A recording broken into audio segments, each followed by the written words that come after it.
নমস্কার বন্ধুরা, welcome to our channel online solution 777। So বন্ধুরা, আজকে চলে এসেছি নতুন একটি ভিডিও নিয়ে। তো এখন প্রত্যেকের ডিবিটি লিঙ্ক করতে হচ্ছে। তো ডিবিটি লিঙ্কটি কীভাবে মোবাইলের মাধ্যমে করবেন এই নিয়ে আজকের ভিডিও। তো সম্পূর্ণ ভিডিওটি দেখতে থাকুন, আশা করছি ভিডিওটি আপনাদের ভালো লাগবে। সো আর বেশি না দেরি করে চলুন ভিডিওটি শুরু করা যাক। সো আমরা এখন গুগলে সার্চ করব উমাং, UMANG, উমাং বলে সার্চ করার পর দেখতে পাবেন আপনাদের সামনে একটি ফার্স্ট লিঙ্ক চলে আসবে। তো আমরা এখন UMANG লিখে সার্চ করেছি, করে এখন উমাংয়ের ফার্স্ট লিঙ্ক চলে এসেছে। এখান থেকে আমরা এখন ডেস্কটপ সাইট করে নেব। আপনারা ফোনের মাধ্যমে করলে উপরে 3 ডট থেকে ডেস্কটপ সাইট করে নেবেন। নেওয়ার পরে দেখবেন ফার্স্ট একটি লিঙ্ক চলে এসছে। ওই ফার্স্ট লিঙ্কে আমি জুম করে দেখাচ্ছি। ফার্স্ট লিঙ্কে আপনারা ক্লিক করবেন। ফার্স্ট লিঙ্কে ক্লিক করার পর আপনার সামনে নতুন একটি ইন্টারফেস ওপেন হবে। তো দেখতে পাচ্ছেন আমাদের এখানে নতুন একটি ইন্টারফেস ওপেন হয়ে গেছে। এই পেজে আসার পরে আপনারা উপরে ডান দিকে একটি সিম্বল দেখতে পাবেন, একদম ধারে যে সিম্বলটা আছে ওই সিম্বলে আমরা এখন ক্লিক করব। ক্লিক করার পরে এই একটা নতুন পেজ ওপেন হয়ে গেছে। এখানে নিচের দিক থেকে দেখতে পাবেন রেজিস্টার্ড হেয়ার। তো যাদের রেজিস্টার করা আছে তাদের এখানে মোবাইল নাম্বার এবং MPIN পিন দিলে হয়ে যাবে। তো রেজিস্টার কীভাবে করবেন, যারা নতুন মোবাইল নাম্বার এবং স্টেটটাকে সিলেক্ট করে নেবেন। মোবাইল নাম্বার এবং স্টেটটাকে সিলেক্ট করার পরে নিচে দেখতে পাবেন আই এগ্রি একটি বক্স আছে। তো আই এগ্রি বক্সে ক্লিক করে রেজিস্টার করে দেব। তো রেজিস্টার করার পরে আপনাদের সামনে নতুন একটি ইন্টারফেস ওপেন হয়ে যাবে। সো এই পেজটা ওপেন হওয়ার পরে এখানে লগ ইন করবেন আপনার রেজিস্টারের মোবাইল নাম্বার এবং যে MPIN পিন দিয়েছিলেন সেটা দিয়ে এখানে লগ ইন করবেন। লগ ইন করার পরে আপনার এখানে আইডি শো হয়ে যাবে। আইডি শো হওয়ার পরে সার্চ বক্সে আপনি ক্লিক করবেন MPCI লিখে সার্চ করার পরে দেখতে পাবেন এরকম একটা ইন্টারফেস চলে আসবে।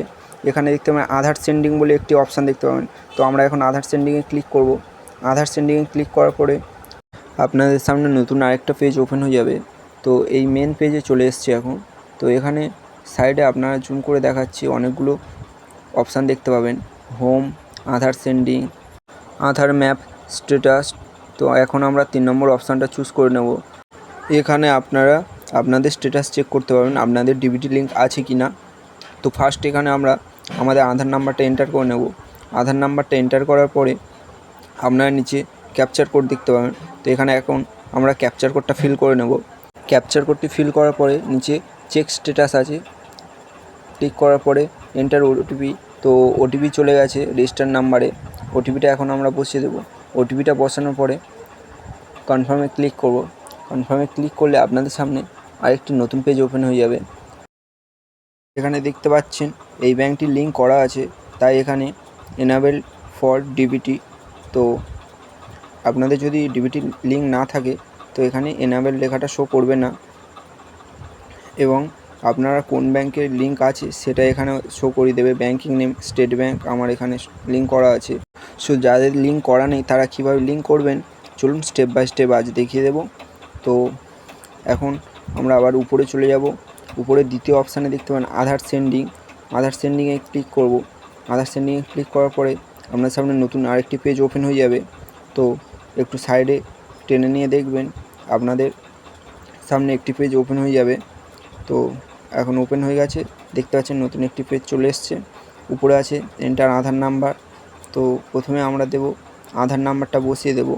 আধার নাম্বারটা বসানোর পরে নেক্সট আমরা সেটিং অপশানে ক্লিক করব। সেটিং অপশানে ক্লিক করার পরে নিচে দেখতে পাবেন সিলেক্ট ইউর ব্যাঙ্ক। তো এখানে কিছু গুরুত্বপূর্ণ কথা আছে যে এখানে কিভাবে কোন ব্যাঙ্ক কী করবেন। এখানে আপাতত আমি একটি ব্যাঙ্ক সিলেক্ট করে নিচ্ছি। তো সিলেক্ট করার পরে নিচে দেখতে পাবেন সেটিং টাইপ। তো এখানে ফার্স্ট অপশান দেখতে পাবেন ফ্রেশ সেটিং। ফ্রেশ সেটিং মানে হচ্ছে আপনাদের যারা একদম নতুন লিঙ্ক করাতে চান তাদের ক্ষেত্রে ফ্রেশ সেটিং। এবং দ্বিতীয় অপশানটা হচ্ছে যাদের একটা ব্যাংকে দুটো বই আছে, যেমন স্টেট ব্যাংকে ধরুন আপনার দুটো বই আছে, সেহেতু স্টেট ব্যাংকে যে ফার্স্ট ডিবিটিটা করা আছে আপনি চাচ্ছেন যে সেকেন্ড যে স্টেট ব্যাংকের বই আছে সেটাতে করাবেন, তার জন্য সেকেন্ড অপশানটা।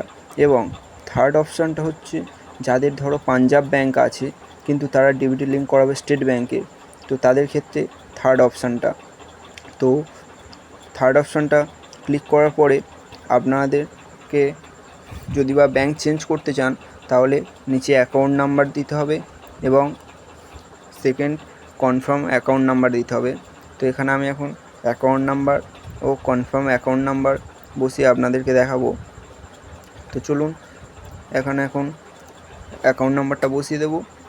অ্যাকাউন্ট নাম্বারটা বসানোর পরে নিচে দেখতে পাবেন একটি বক্সে ক্লিক করে দেব। বক্সে ক্লিক করার পরে নিচের দিকে আরেকটি অপশান আছে যে ক্যাপচারের যে অপশানটি, এখানে এখন ক্যাপচার কোডটা ফিল করে নেব। ক্যাপচার কোডটা ফিল করার পরে সাবমিট অপশানে ক্লিক করব। তো সাবমিট অপশানে ক্লিক করার পরে আপনাদের সামনে নতুন আরেকটা পেজ ওপেন হয়ে যাবে। সো দেখতে পাচ্ছেন নতুন একটি পেজ ওপেন হয়ে গেছে। তো পেজটিকে আমি স্ক্রল করে নিচের দিকে নিয়ে যাব।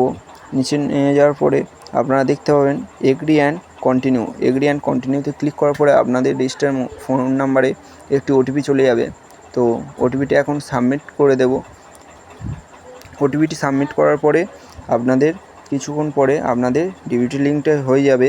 সো হয়ে যাওয়ার পরে আপনারা স্ট্যাটাস চেক করে নিতে পারবেন যে আপনাদের ডিবিটি লিঙ্কটি হয়েছে কি না। সো এই ছিল আজকের ভিডিও। যদি ভিডিওটি ভালো লেগে থাকে তাহলে অবশ্যই একটি লাইক করবেন এবং কমেন্ট করে জানাবেন ভিডিওটি কেমন হয়েছে। এবং ভিডিওটি যদি আপনাদের কাছে গুরুত্বপূর্ণ হয়ে থাকে তাহলে ভিডিওটি অবশ্যই বন্ধুদের কাছে শেয়ার করে দেবেন এবং পাশে থাকবেন। আর চ্যানেলে যদি কোনো নতুন বন্ধু হয়ে থাকেন তাহলে অবশ্যই করে সাবস্ক্রাইব করে নেবেন। চলো আজকের জন্য এটুকু, টাটা।